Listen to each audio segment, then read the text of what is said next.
How you doing?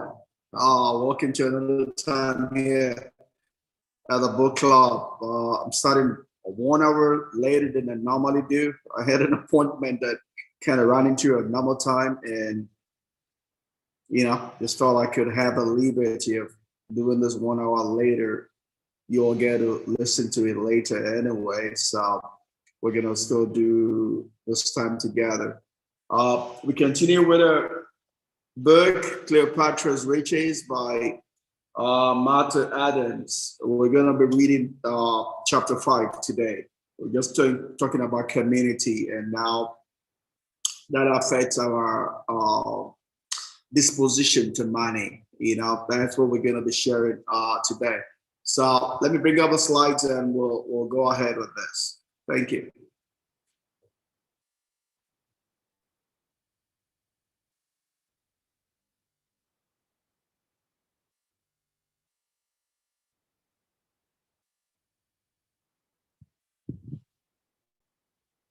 Great. So I have the slides up. We're still back to a book. It's our fourth in the series, and we have that resource site of Martha Adams. You can get some resource there that would help you, add more value to what we're having to do. We're going to dive straight into chapter 5, just talking about community. The next 3 weeks, we'll be talking about how community affects our earning, our growing, and our enjoying money, right? But today, just an introduction to community as a whole, right? And Martha starts with the quote, Egyptian proverb, who says, "He who loves his neighbor finds family around," and we'll say it takes a village to raise a child, right? None of us is here, is required to grow in isolation, right? We all get to be influenced just as much as we influence community, right? And community is whichever one we associate with, right? Community is by association. It's not just by name, as it were.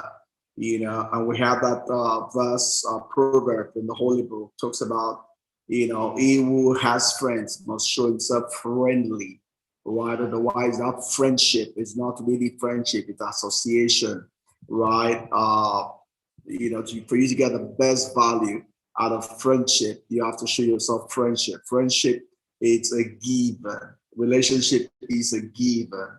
Right? Healthy relationship is not about what you can get, but what you can give, right? It's about what you can give, not what you can get.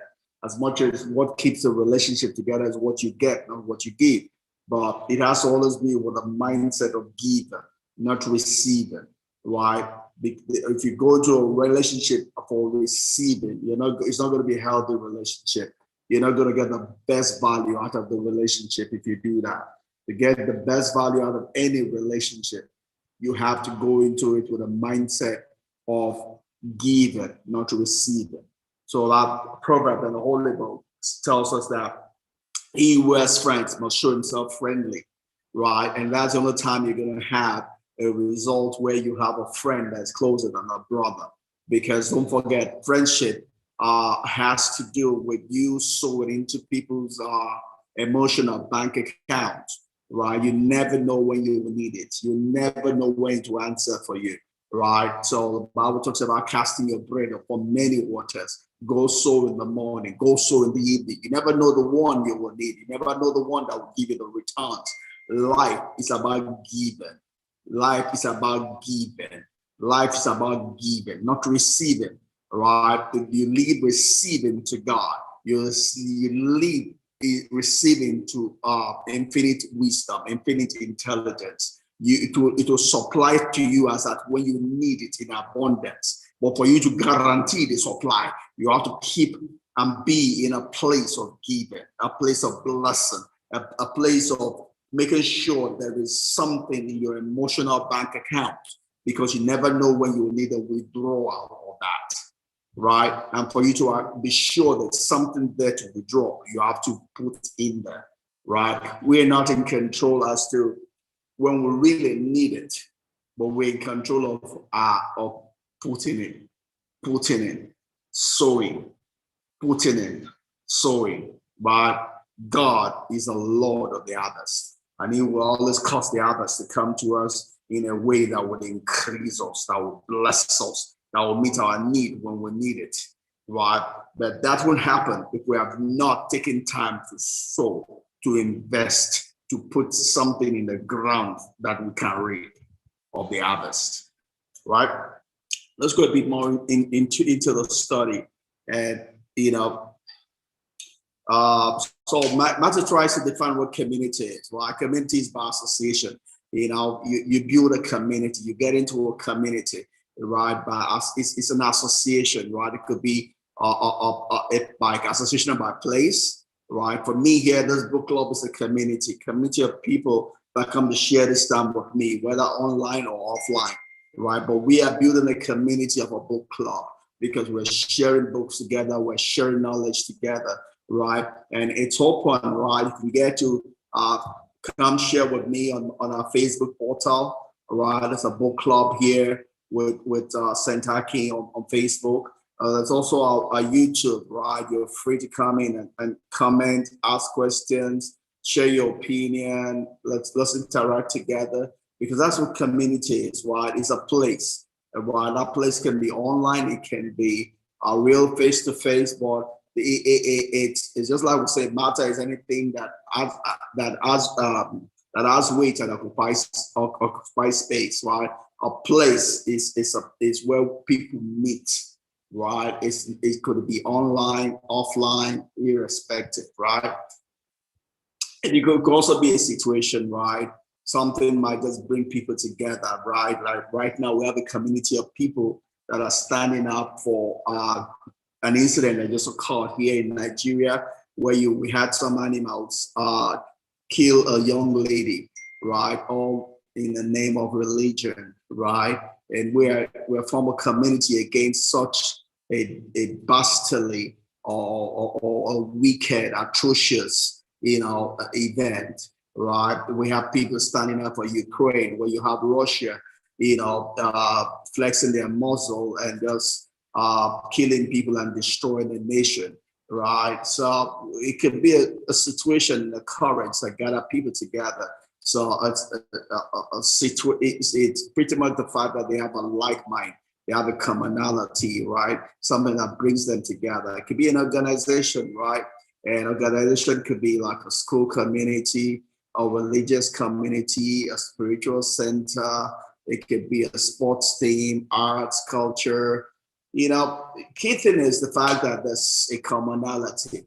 There's a nucleus. There's something that they share together, right? And that's just a general, definition or demarcation of a community, right? And when we talk about community here, you see, initially we're talking about family, immediate family.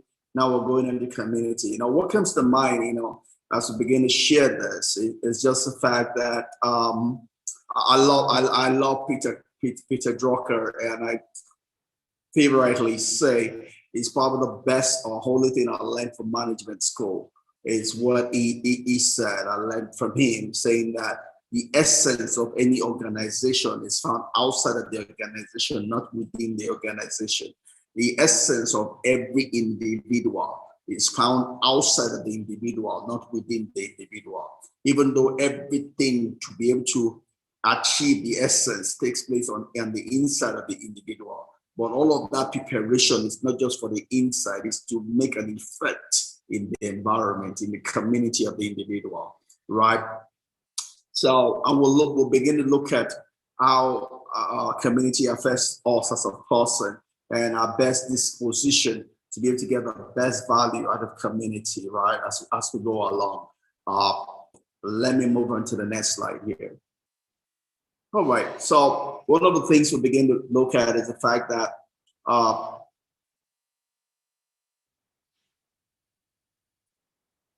so pretty much when you have a community, we'll say that there is a commonality, right? And I love Sidney Poitier, said something that stuck with me, for a long time. You know, when two people go on a walk together, they find a new speed of walking, which is different from the speed of either of them, right? Somehow for them to be able to walk together, the one that is faster will have to slow down, and the one that is slow will have to increase the speed somewhat, and they find a new speed which is different from an individual speed, but it's a speed which matches their conversation or working together, right? That's what happens in a community, right? In a community, there is a common belief system that brings us, something that brings us together. But as we spend time together, we also influence one another, right? We influence one another. It's just like we typically say, every communication corrupts, right? It either makes us better or makes us worse, right? And as Jim Rohn would say, that we are the average of the 5 closest person to us, right? And because we're spirit, right? We're spirit. So no spirit can just stay the same. By interaction, we get to flow into one another. We get to influence one another, right? That's why we have to be careful as to the community we expose ourselves to. Because whatsoever community we expose ourselves to, there is an interaction taking place, right? We're either making them better, or they are making us better, or we're making them worse, they're making us worse. But there is an interaction taking place. There's an influencing taking place, right? So there's no ordinary exposure. Every exposure is communicating a way of thinking to us, a way of doing things to us, right? And depending on our disposition at that point in time, we can either be taking things on a subliminal level or on a conscious level, right? But either way, it does affect us, right?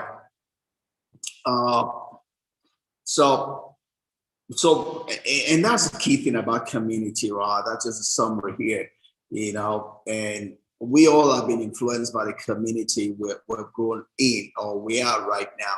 And in some sense, it's affected our sense of money, our money imprint, right? For me, I came to faith early on in my life, you know, and I've been there the last 39 years. So I'm a church boy. I love to say I'm a church boy. That's been the biggest influence of my life, being in the church, right? And it has both its positive, it has its negative. As far as money is concerned, it's been a big negative. Because the only thing I see in churches, they want to take money from us, don't teach us how to get money, right? Other than the lies they talk about anointing and all of that. Those are lies. They're not true, right? Everything is about around getting offering, taking money from us, and almost with the impression we have to give everything. There's no teaching around savings, no teaching around investment, you know. So that's where I grew up. So in a sense, as far as money is concerned, I'm a rebel to the community I grew up, which is a church, right? And like I said, I get to talk about money June of every year, you know, and I've been able to win a lot of hypocrites, you know, to the right side. Money is good. I love money. And money is going to do you well, right? Money is not the root of all evil, right? God created money. Money is good. You need money, right? And we should take away all the hypocrisy we have around it, you know, but that's been my story, right? And so community could give us some limiting, you know, some limiting beliefs. Like I said, on my side, you know, a lot of people are limited by thinking that money is the root of all evil, not knowing that poverty is the root of all evil. And some people feel that, oh, Jesus Christ is going to come. Jesus Christ is going to come tomorrow, you know, and they don't engage themselves in industry, right? Because they are like the foolish virgins, right? We did not prepare for long term. They were just thinking of a short term. Why? Jesus gave us the parable in the Holy Book about the virgins to tell us that we should prepare both for the short and the long term. We should prepare as if we're going to die today, just as much as we prepare as if we're going to live another 100 years, right? Both of them are important. That's what the wise people do, right? We don't spend everything that we have here because some thief in the name of God is coming to collect offering from us. Everything has to be balanced, right? We need to prepare for the short and the long term, right? And any of those negative beliefs that we have, we just need to reframe it, right? Any belief you've taken that is not working for you, it's not causing you to grow, doesn't need to take you through the 4-hour process that Marta recommends, right? We need to recognize that belief that's hindering my money growth process. I need to, see if it's serving me. Obviously, a negative belief will not serve me. So every negative belief we need to extract, and just release it with gratitude and take the positive and repeat it and reinforce it in our lives so it can give us the value that we need. I'm going to close here talking about what we call the sense of self, because you need a sense of self to be able to get the best out of any community you expose yourself to, right? There is no innocent interaction in life. That's why Jesus Christ says, the Bible, the Holy Book talks about the fact that it's not just to be careful about what we hear. It says you should be careful about how, H-O-R, you hear, right? Because how you hear will affect you, right? Two people are going to hear the same thing, but they will have two different influences for what they heard, right? Because you must never go to life empty, right? If you go to life empty, life is going to just bamboozle you. You must always go to life with who you are, and with who you are, interpret any other thing that you receive, such that you can take the positive and release the negative, right? You don't just take everything hook, line, and sinker. You only take that which will empower you and throw away that which will not empower you. That's the way to win in life, right? And ability to do that is called a sense of self, or what we call self-image, right? So the next 3 slides, I'm going to do some talk around that, and hopefully we can all get blessed from that, right? So sense of self is what we call having a self-image, and your self-image is going to determine whether you win or lose in life, whether life is going to bully you or you're going to stand up to life, right? It's all about how much self-image, what's your self-image, what's your sense of self? Is it strong?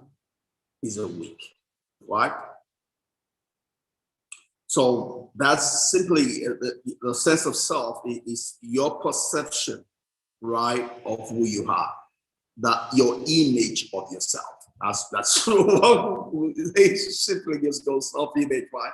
It's your image of yourself. It's what we call the sense of self. If that image is not good, you're going to be battered by life. And I know the two because I've been there, right? I've come from a place where I had a low sense of self, and I used to beat myself up, right? Anything goes wrong and I beat myself the more. I say, I talk negative about myself, right? And the teaching I received in church did not necessarily help me, right? Because it was all about falsehoods. We're talking about, people emphasize the external things rather than the internal things, right? And one of the things I was just going to say about some things I took from my church community, which are negative, things around, I've heard so much around people talking about individuality, there's the emphasis to de-emphasize individuality and more like emphasize groupthink, which is devilish. God created us as individuals for a reason, right? Groupthink is going against the creation of God, right? You must think through anything you want to associate yourself with and make your own decision whether you want to do it or not. Anything other than that is witchcraft. Witchcraft is that which causes you or bypasses your thinking level to just go to your subconscious level. Anything that bypasses your ability to think and make your own decision is witchcraft, right? God says, come and let us reason together. That's the standard for life. Come and let us reason together. Anything other than that is of the devil, right? So wherever you find yourself that someone is trying to de-emphasize your personality, your individuality, the person doesn't like you, he doesn't love you. That person is from a devil, right? God made you an individual for a reason. And he needs that individuality for you to achieve your purpose in life, for you to gain everything that he has for you to have the right association with money, right? I will talk a bit more about that as we talk more about community and money.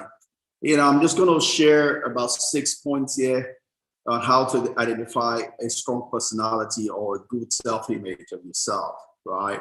If you have a good self-image of yourself, you will make decisions that are best for you independently, right? You don't just always put yourself down, put yourself second. You make the decisions that are best for you without being influenced or witchcraft, right? Number 2 is that you have a high regard for yourself, right? Don't forget, humility is not thinking about yourself.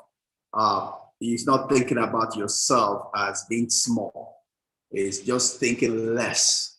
How does it put it down? It's being humble. It's not beating yourself down. Being humble is just being considerate, right? You see, someone that doesn't have a good self-image cannot be humble, because someone that doesn't have a good self-image is already humbled. A person that is humbled cannot be humble. You have to be strong to humble. If there's no strength, you cannot be humble, right? A person that's already humbled cannot be humble. It's already humbled. So you need to have a good sense of self, a good self-image for you to truly be humble, right? Number 3, you are your own best advocate, right? You're in the best position to fight for yourself, right? And it's someone with a good sense of self is able to fight and speak for himself, right? Sonia Gregoso says that having a strong sense of self matters every day and in every situation. Without a sense of self, people feel lost, right? They're indecisive, they're anxious, they're depressed, and many times hopeless or worthless. And that just tells about what we have today, right? With a lot of depression around, a lot of anxiety attacks and all of that stuff, is because people don't have a strong sense of self. And that's what we're supposed to give to them as healers, right? Is to give people a strong sense of self. That's the way you fight against depression. That's the way you fight against the devil's attack in people's life, right? The devil comes to steal, to kill, and to destroy. For you to be able to attack that, you give people a strong sense of self so that they can have life and have life more abundantly, right? So if you don't understand yourself very well, you run the risk of turning down expansive things that you love, right? And saying yes to things that you hate. Yeah, you make the wrong decisions if you don't have a strong sense of self, right? So you need a strong sense of self, all right? And if you have a good, strong sense of self, you feel good about your development as a person, right? You feel good about your development as a person because your development is linked to every other thing in your life. As you develop as a person, you develop in wealth, in riches, your ability to market, your ability to sell, right? And your ability to be a good person, right? If you have a good sense of self, you're receptive to whatever anybody wants to say around you, right? I mean, I really don't get worried if anybody wants to abuse me or say anything about me because I already know who I am, right? But if you don't know who you are, you're worried about what is it about me? What is it about me? That's because you don't have a good sense of self, right? With a good sense of self, all of those are not to be considered, and that they're nothing, as it were, right? We have Yesenia Dominicos, as this to say around that. It says, you're open to change. If you have a good sense of self, you're open to change. Change does not bother you. Change does not scare you. A person with a strong sense of self will adapt to their environment, right? It's natural to have fears and anxiety about change, but people with good sense of self are able to find a way to keep on going through the changes, right? For you to adapt to a changing world, all this pandemic and all of that, you need a good sense of self, right? And lastly, number 6, you are emotionally intelligent and know how to tune into what's happening internally, right? You're able to understand yourself, and you're not unbalanced, as it were. You're not being carried away by every wind around, right? And Yesenia Dominicos has this more to say on that. Says this is a difficult one to accomplish, right? But comes with practice, often in therapy. But becoming aware of the things that trigger certain emotions and doing some things with that information feels right for your journey, right? You aren't drawn to make decisions that don't honor your moral code because there's a spiritual alignment at play.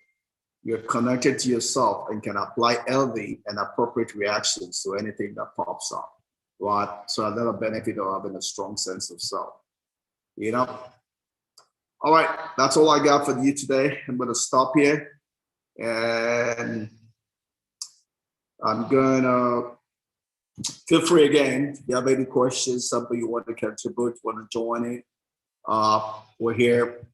We have a channel on Facebook, and we are here on YouTube. Feel free to come along, and we can all learn together and have a good time. God bless you till I come your way again next Sunday. Keep winning. Love you. Bye-bye.